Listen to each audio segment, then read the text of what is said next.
En un rincón del mundo, donde los pensamientos fluían como ríos caudalosos, existía un hombre llamado David.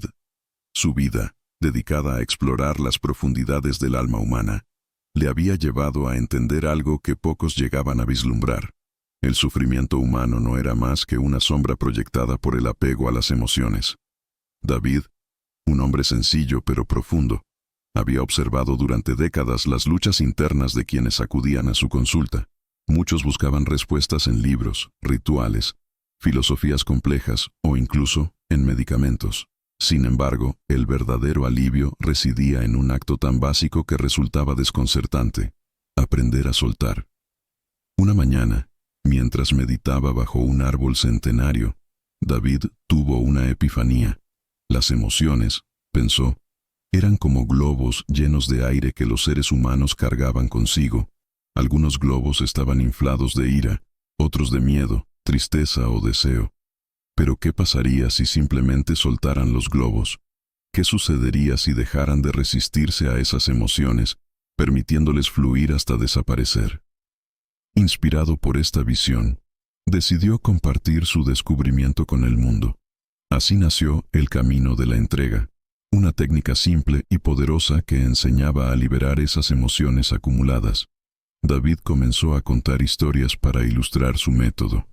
Relatos de personas comunes que lograron transformar sus vidas al dejar ir aquello que las ataba.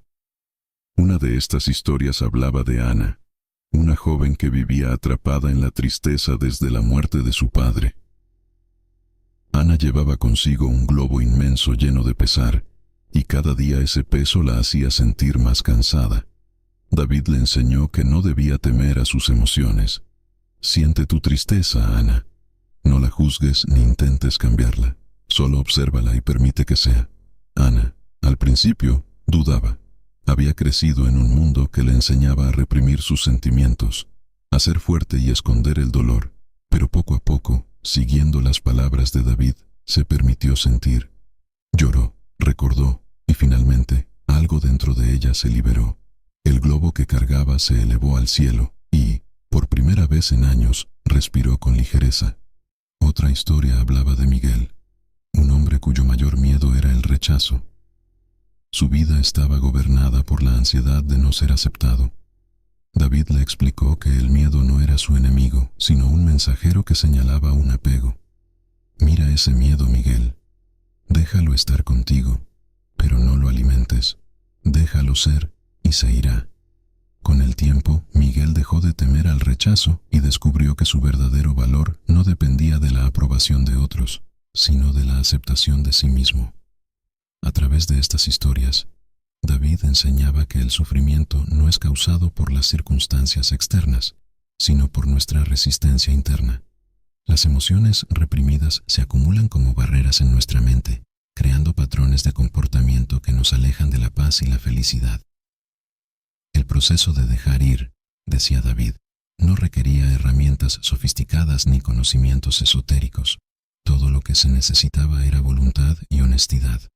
Era un viaje hacia el interior, donde las emociones eran observadas sin juicio, sin aferrarse a ellas ni intentar cambiarlas. Una de las claves del método era comprender que las emociones negativas, como el miedo o la ira, no eran el enemigo, sino una parte natural de la experiencia humana.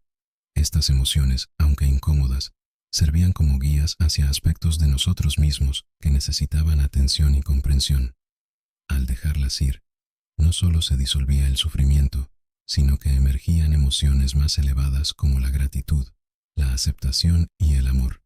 Estas emociones superiores no eran solo estados transitorios, sino el verdadero núcleo de nuestra esencia, oculto tras capas de resistencia. David también advertía sobre los mecanismos de defensa que las personas utilizan para evitar enfrentar sus emociones. La supresión, la expresión descontrolada y el escape. La supresión, comparaba él, era como intentar mantener un balón bajo el agua. El esfuerzo constante terminaba agotándonos. Este mecanismo implicaba reprimir emociones profundamente en el inconsciente, donde seguían influyendo silenciosamente en nuestras decisiones y reacciones. Con el tiempo, esas emociones reprimidas emergían en forma de de estrés, enfermedades físicas o explosiones emocionales inesperadas. La expresión descontrolada, por otro lado, podía parecer liberadora en el momento, pero a menudo solo reforzaba el patrón emocional negativo. Este mecanismo consistía en expresar emociones como la ira o el miedo sin procesarlas, generando conflictos interpersonales y perpetuando el ciclo de sufrimiento. Por ejemplo, alguien que constantemente explota en ataques de ira podría encontrar alivio temporal, pero sin un análisis consciente, seguiría atrapado en ese comportamiento. Esto no resolvía la raíz del problema, sino que añadía más peso a su carga emocional. Y el escape, ya fuera a través de distracciones, adicciones o actividades compulsivas, no hacía más que postergar el encuentro inevitable con nosotros mismos.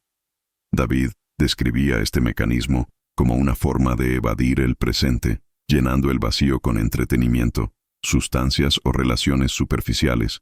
Aunque proporcionaba alivio temporal, el escape creaba una desconexión interna que impedía cualquier avance real hacia la libertad emocional.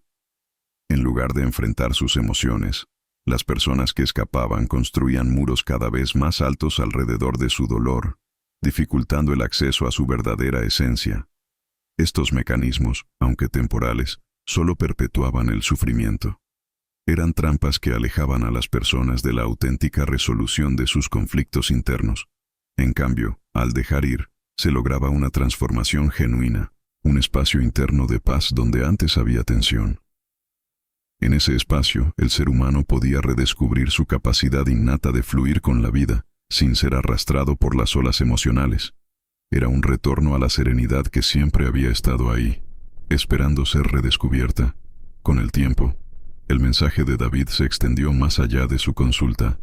Gente de todo el mundo comenzó a practicar el camino de la entrega, encontrando alivio y claridad. La técnica, aunque sencilla, tenía un impacto profundo. Personas que antes vivían atrapadas en ciclos de dolor, miedo y culpa, ahora experimentaban una nueva forma de ser.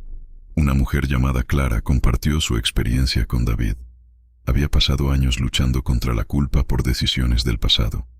La técnica de dejar ir le permitió comprender que la culpa no era más que un residuo de juicios autoimpuestos. Al observar su culpa sin resistirla, ésta se desvaneció, dejando espacio para el perdón y la autoaceptación. David concluía sus enseñanzas con una reflexión. El sufrimiento no es un castigo ni una condición permanente. Es una señal de que estamos aferrados a algo que ya no necesitamos.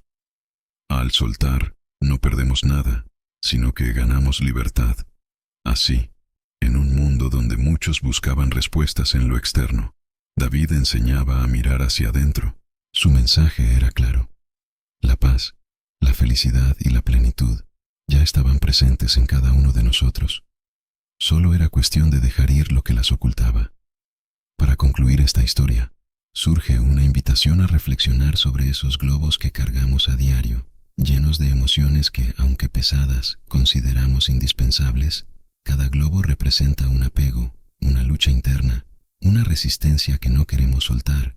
Pero, ¿acaso no sería más liviano el camino si dejáramos que esos globos se eleven? Imaginemos el instante en que, al abrir la mano, el aire mismo los lleva lejos, liberándonos del peso que creíamos eterno. Tal vez, en esa ligereza, descubramos que nunca fuimos las emociones que nos ataban, sino el cielo que las contiene. ¿Qué sucedería si permitiéramos que nuestra esencia sea tan libre como el viento que se lleva los globos? La pregunta queda en el aire, flotando como una invitación para mirar hacia adentro y soltar lo que ya no necesitamos.